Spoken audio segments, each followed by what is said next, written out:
तो बच्चों आज हम लोग शुरू करते हैं रसक। रसक को हम लोग केमिकली अगर बात करें तो ZO से कंपेयर कर सकते हैं। देखो इसे आर्टिफिशियली बनाया जा सकता है, बहुत इजीली बना सकते हैं, और नेचुरली भी माइनिंग के थ्रू ऑकर होता है। ठीक है, जिंक का एक और है।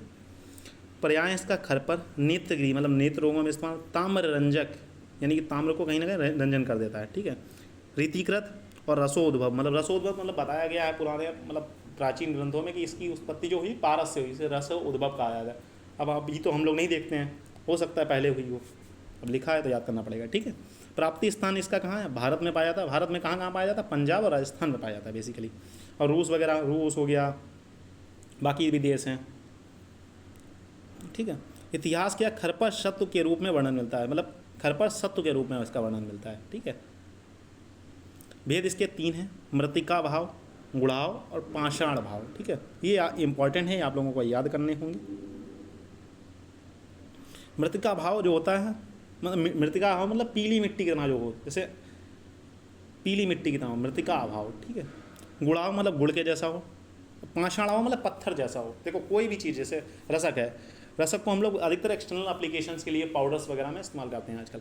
तो एक्सटर्नल एप्लीकेशन के लिए आप ऐसी चीज़ लोगे जो बहुत सॉफ्ट हो। देखो मिट्टी जो पीली मिट्टी होती है मतलब जो तालाब से मिट्टी निकल के आती है वो काफ़ी चिकनी होती है, उस प्रकार की मिट्टी का होना चाहिए। ठीक है, गुड़ाव मतलब गुड़, अगर आप गुड़ में कहीं ना कहीं पार्टिकल्स थोड़े थोड़े मोटे होते हैं। पाषाण भाव मतलब पाषाण का मतलब होता है पत्थर, पत्थर के पार्टिकल्स काफ़ी ज़्यादा बिगर होते हैं, तो आप उसे अप्लाई नहीं कर सकते, पत्थर खा तो नहीं सकते हो, तो वहाँ पर भी को रिलेट कर सकते हैं आप। ठीक है, ये प्रवर माना गया या मध्यम माना गया या बराबर मतलब सबसे निकृष्ट माना गया। ठीक है, मृतिका भाव श्रेष्ठ है क्योंकि इसका अग्नि पर क्षय नहीं होता, ये भी बात है। किताबों में क्या लिखा हुआ? मृतिका भाव श्रेष्ठ है क्योंकि इसका अग्नि पर कोई प्रभाव नहीं होता। ठीक है, 2 भेद से हम लोगों ने द्रदुर और कार्बेलक के नाम से जानते हैं। दुरदुर जो होता है वो सिर्फ एक्सटर्नल यूज़ मतलब लेब वगैरह में, और कार्बेलक को हम लोग इंटरनल यूज़ के लिए ले सकते हैं। इसे अगर मॉडर्न कोरिलेशन में निकालें तो इसे जिंक कार्बोनेट के साथ कोरिलेट कर सकते हैं। ठीक, इसके बाद हम लोग ग्राह्य स्वरूप पढ़ते हैं। सत्वपातन हेतु सदर रसक यानी द्रदुर का, सत्वपातन के लिए द्रदुर का, औषधि रूप में अगर हम लोगों को प्रयोग करना है किसी रसक का तो कार्बेलक का प्रयोग ग्रहण करना चाहिए। ठीक है, रसक शोधन सिंपल है।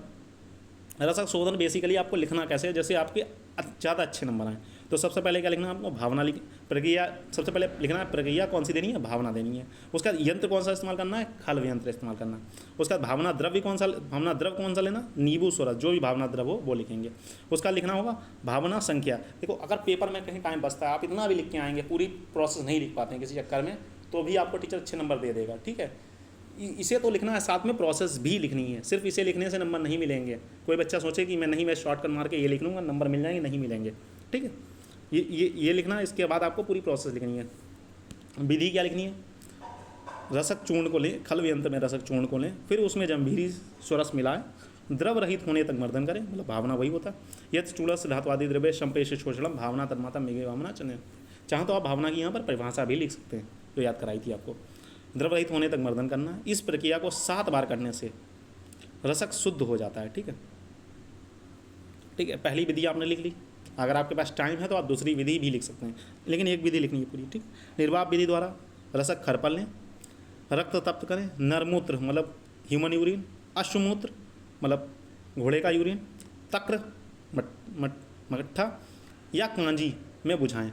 इस प्रक्रिया को 7 बार, मतलब कितनी बार बुझाना है? 7 बार बुझाना है। इस प्रक्रिया को 7 बार करने से रसक शुद्ध हो जाता है। चाहे तो आप फर्स्ट प्रोसेस कर सकते हैं, चाहे तो आप सेकंड प्रोसेस कर सकते हैं, लेकिन फर्स्ट प्रोसेस ज़्यादा प्रेफरेबली दी जाती है एग्जाम्स में।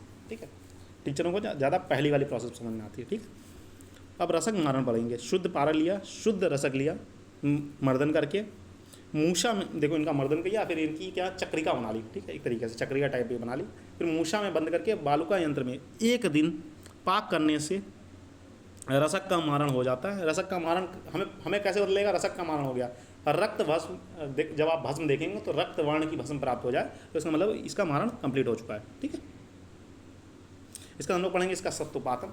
सत्वपातन क्या है? हरित की लेनी है, शिलाजतु लेना है, हल्दी लेनी है, टंकड़ लेना है, ग्रेधूम लेनी है, केंचुआ लेनी है और रसक लेना है। लेकिन रसक 1 पार्ट लेना, बाकी सबको 1/4 पार्ट ग्रहण करना चाहिए।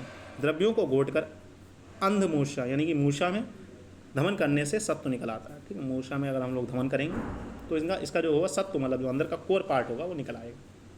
अशुद्ध रसक सेवनजन्य विकार, इसका श्लोक है, चाहे तो आप याद कर लें।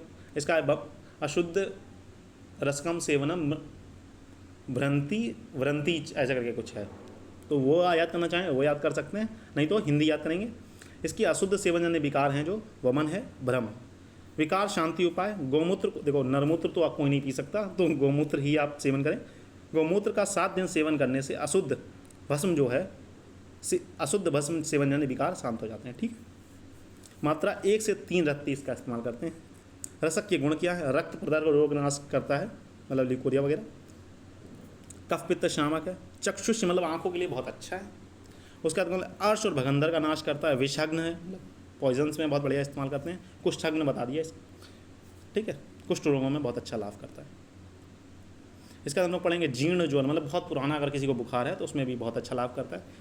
प्रमेह सभी 20 प्रकार के प्रमेहों का नाश करता है। वातज, पित्तज, कफज, ठीक है। विशिष्ट जो हो गया जो आपको पढ़ा चुके हैं वही वो हैं इसमें। लक्ष्मी विलास रस में पड़ता है, बसंत मालती रस में पड़ता है, वैद्यनाथ बटी में पड़ता है, सन्निपातक रस में पड़ता है, कस्तूरी भैरव रस में पड़ता है। ठीक है। इसमें से 3 आपके सिलेबस में हैं जो फॉर्मुलेशन जो आप पढ़ेंगे। कस्तूरी भैरव रस है, लक्ष्मी विलास रस है, बसंत मालती रस है। ठीक है। वैद्यनाथ बटी और सन्निपातक रस आपके सिलेबस में अभी नहीं है।